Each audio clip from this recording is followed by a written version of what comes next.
Today, I'm going to introduce a series of findings and analyses obtained in response to a research question regarding to the role of architecture teaching in American European schools and universities in the architectural transformation in Iran during the first half of the 20th century. Due to the time constraints, let me delve directly into the section of the research where the Beaux Arts School in Paris was chosen as a case study in response to this research question.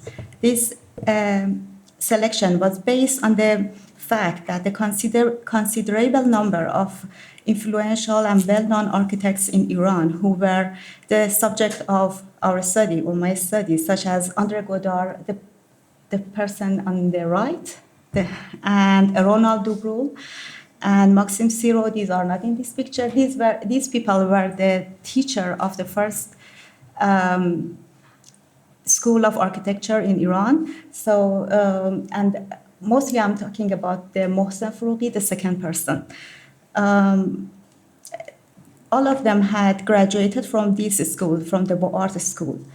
And these architects brought their experiences from architectural education along with the values installed during their 3 to 5 years of study there to Iran. Not only were they influential and active architects themselves, but their activities in architectural education had a significant impact on the architectural evolution in Iran during the year under the study.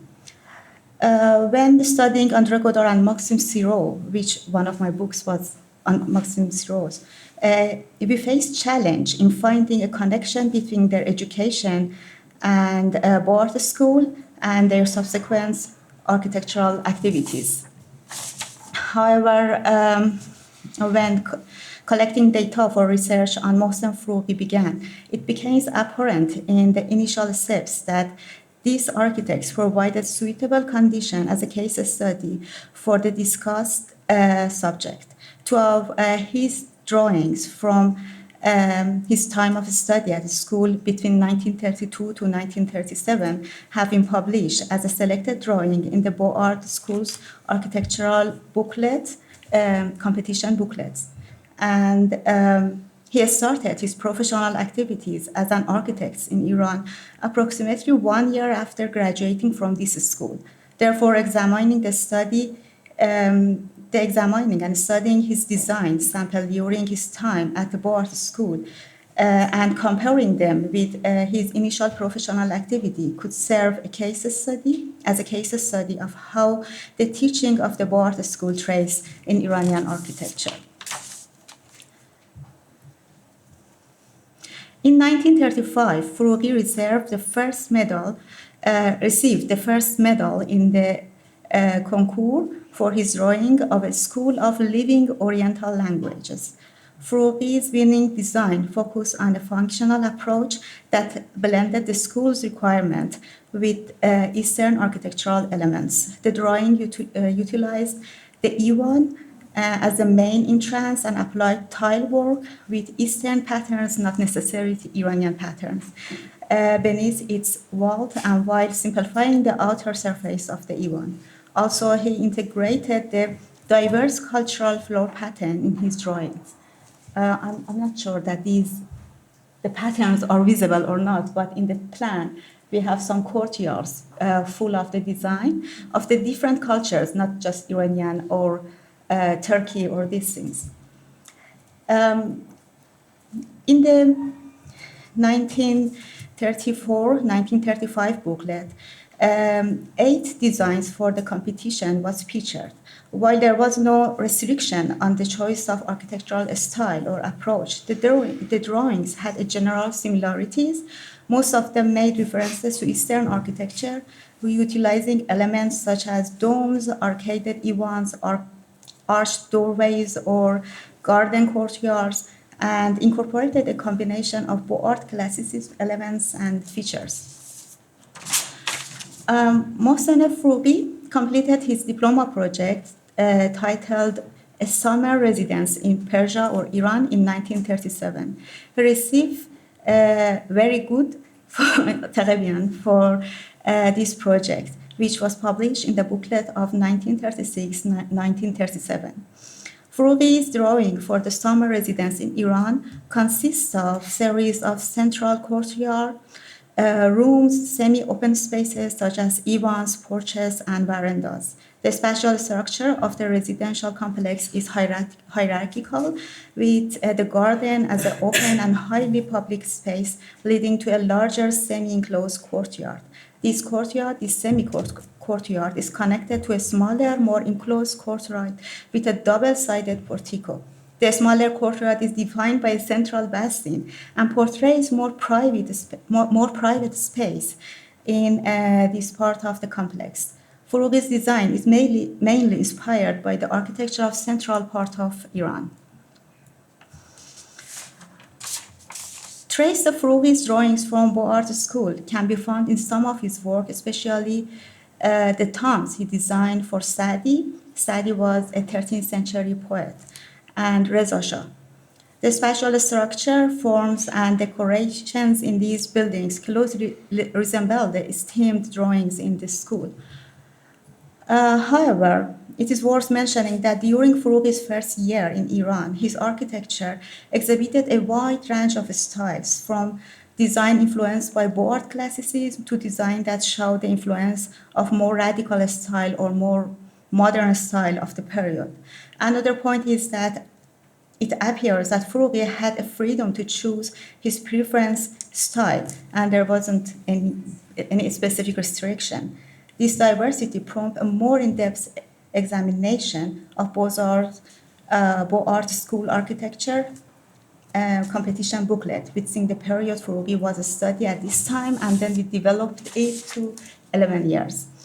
And maybe these are some other works of the Frougi which were more diverse and included more kind of modern architecture in them.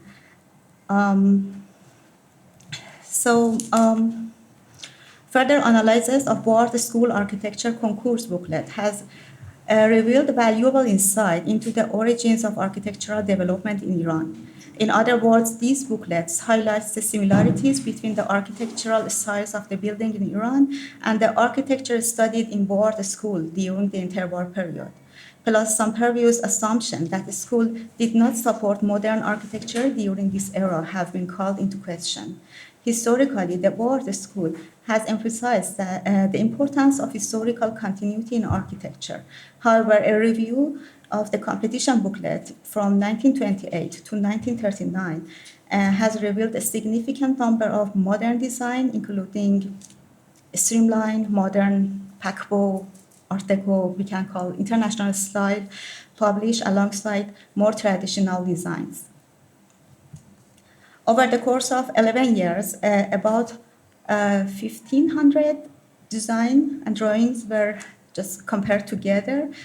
And the majority of this design, about 30% of them, were, we can call them academic revivalism. I just wanted to say that the terminology was the most difficult thing in this research, because none of them were completely pure. So it was always a mixture of everything in them. But we try to just say that if there is more classic, so we can put it in this category, or if there is more modern, we can put it in this category. 30% of them were academic revivalism, which draw inspiration from historical European style. However, this trend declined as the year went on. In the 1928 booklets, the drawings with academic revivalism was about 40% of the total, but in 1938, they had decreased to just 22%. Another trend that emerged in the drawings presented during this period was, we can call it Beaux Arts classicism, but also they are known as modern classicism or rationalism or national romanticism, or even some literatures call them Art Deco I couldn't find any specific terminology with them. While no specific terminology was designated for this style, it sought this kind of style sought to transform historical architectural orders into a more abstract more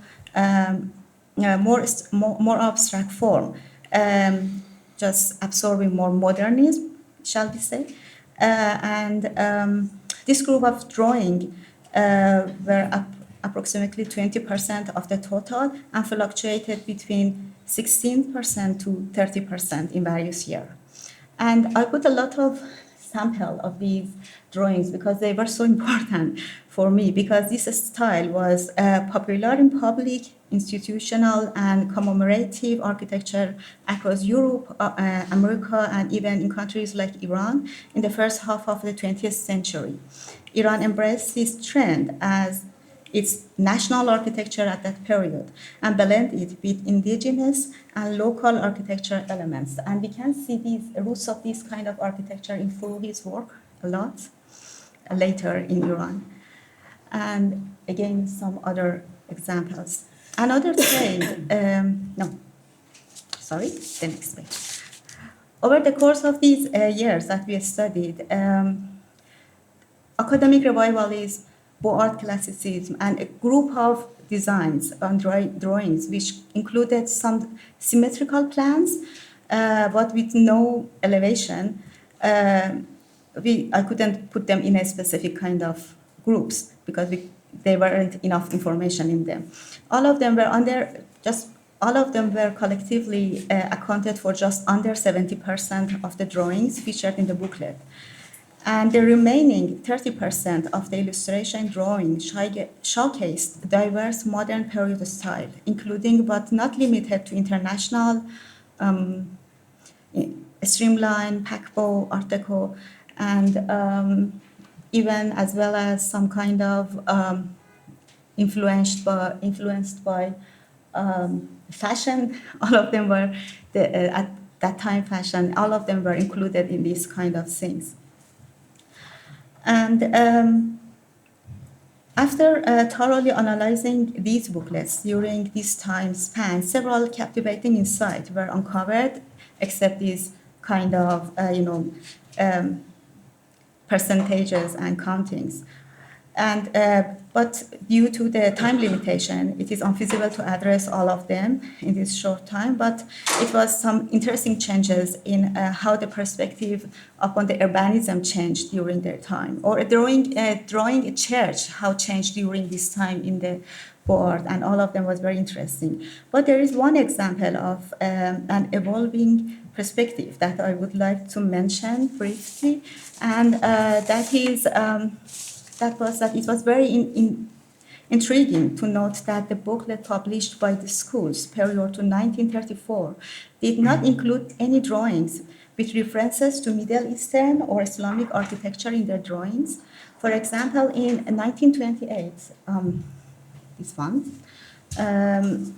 the printed drawing for a concours or a competition titled A Memorial Building of Algeria were exclusively designed by Beaux-Arts classicism tendency. The competition description sought a memorial building that would honor the achievement of French civilization in Africa and was to be situated top of a hill overlooking the sea and the city of Algeria. The style of the building was unrestricted, but it was required to include engraving reliefs or decorative statues that commemorate the soldiers and administrative who obliged France to acquire its African territories. The three winning drawings were primarily influenced by European architecture on a massive scale. The only elements that connected this building to Algeria was a small depiction of palm trees or human figures dressed in local Algeria attire, which were portrayed on a much smaller scale compared to the huge memorial building. These people are in the right one, are just like dots comparing to the huge scale of the building. And these people, if you look at closely, they are wearing local clothes, so it was very odd. However, after 1934, references to the architecture of many Norwegian countries using their architectural elements and structure became more pronounced, and many examples of this sort of drawing can be found in the booklet. So these are some examples, and also the Frougi's drawings were some of these examples that appears later. And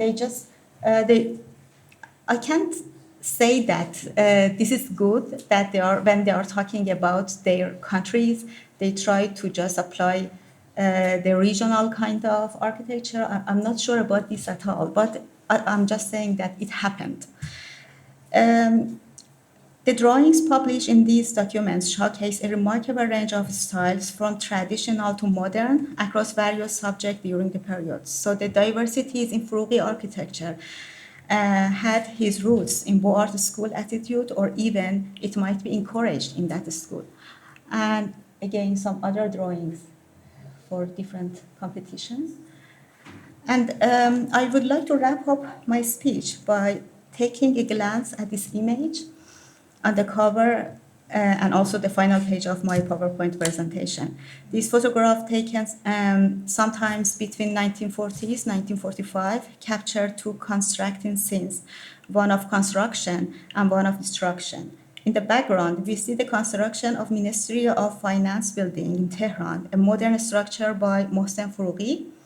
Meanwhile, in the foreground, an interior building within a Golestan Palace, which once housed the wives of the Qajar Shah, is being destroyed. This photograph somehow highlights the evolution of architecture during the first half of the 20th century in Iran, as buildings move away from traditional and old style and styles and functions, actually, in search of modern architecture and new functions.